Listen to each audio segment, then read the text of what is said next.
Who can forget those moments when something that seems inanimate turns out to be vitally, even dangerously alive?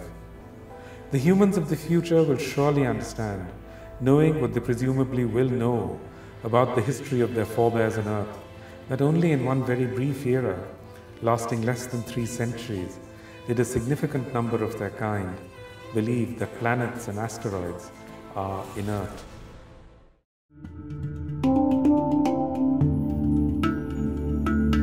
Climate change is something like, the enveloping sort of shell within which so much else is going on. Sea level rise is one of the most, is obviously one of the most worrying things about climate change, and that's inexorably happening, and it's going to happen. We just don't know how much of it will happen.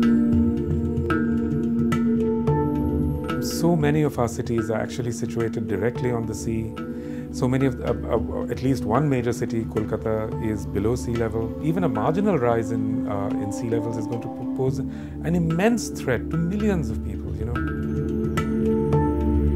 I spent a lot of time in the Sundarbans, and I think just spending the time there made me realize, what was actually going on and the nature of the impacts and, the human consequences of the impacts, the volume of the migration that it set in motion. And it's true, I think this is going to be the hardest thing to adjust to, that, that sense of rootedness that human beings have had and which they've treasured. That is what we are being evicted from.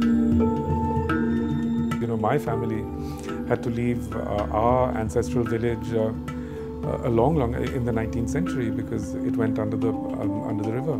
And all of this made me really begin to sort of try to understand what it is that's going on on the planet today.